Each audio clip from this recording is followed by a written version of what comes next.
Hello, welcome to Sane Investor.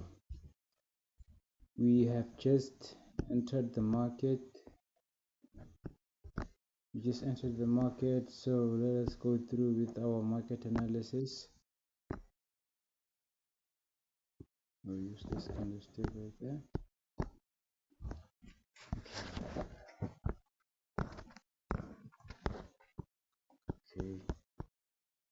Okay, let me remove this one. So there's a previous support and resistance line in the previous trades, and if okay, let me remove this one also. So no, so let me just be fast and then conduct my trade. Oh, um, I'm still in the demo competitions, right? I'm still gathering the capital to actually open an actual account. So, what is actually what happened here?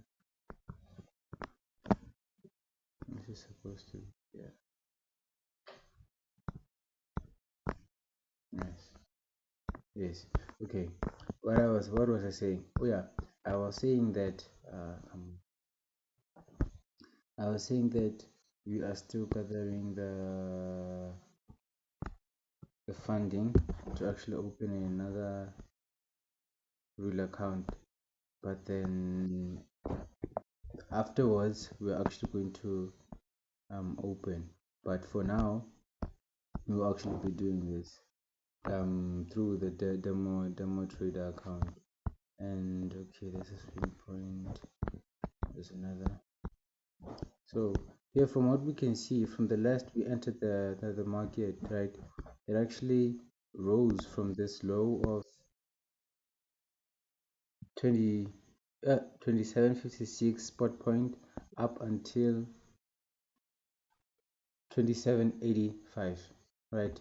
It increased up until that, and then from there it um started retracing all the way down with higher lows, lower lows. I mean, with lower lows, lower highs, lower lows, lower high, up until um the point when we entered the market. Sorry, today my indicators are not responding quite well, but then with in due time we will fix that.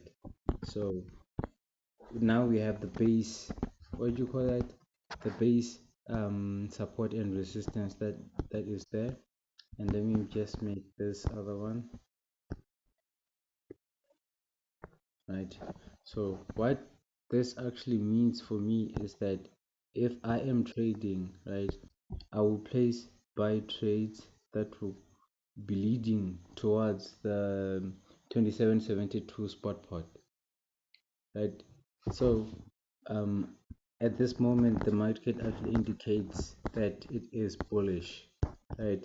Bullish will mean that we're actually going to be what you call setting buy trades. So in doing so, I actually now use um, this buying limit, selling limit. What this helps with, what it does is that from the it uses the lowest point of the price in the market, right, to actually enact your trade. Say I want to buy, right? I understand that, yeah, I can just buy, right. um I can just buy, wait, let me just indicate.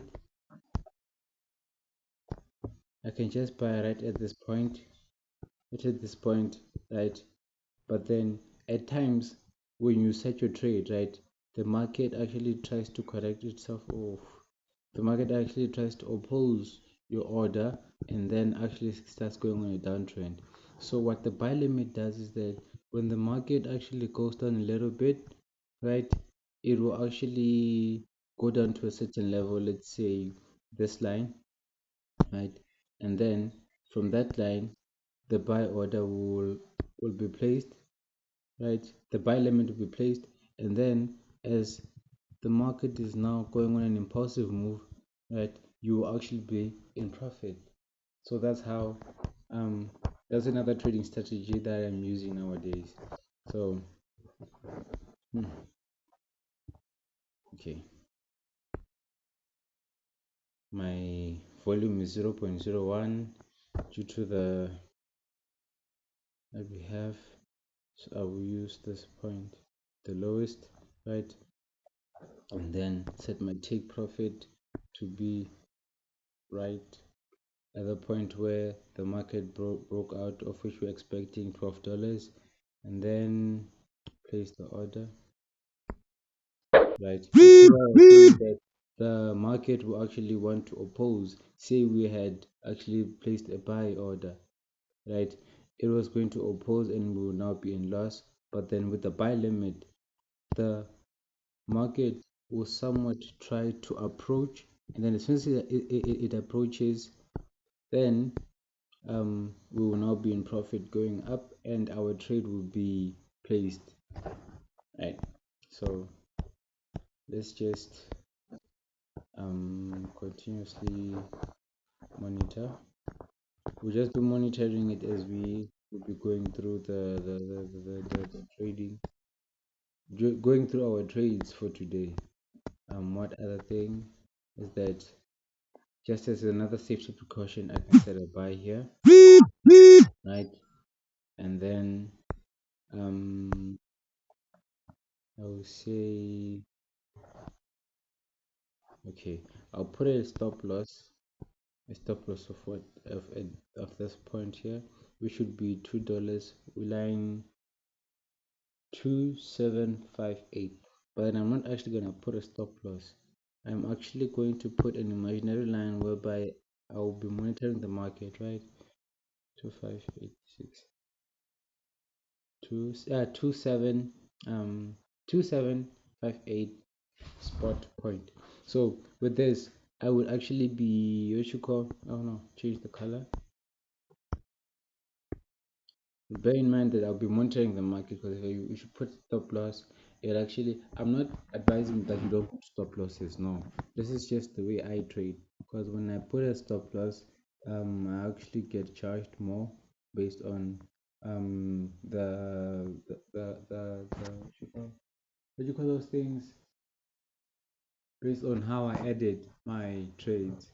So this is just me being safe on my side, but then it is compulsory to always put stop losses where it is required, because you can see where I place the stop loss on this point here, that very stop loss.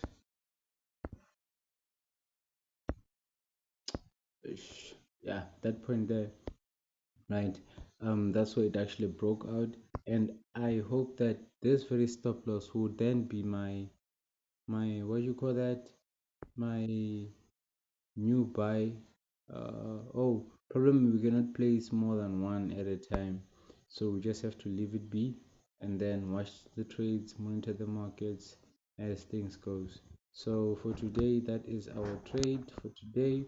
I will just be monitoring it, and then I'll indicate as of how much we made at the end of the trade, at the end of the videos. So thank you for joining.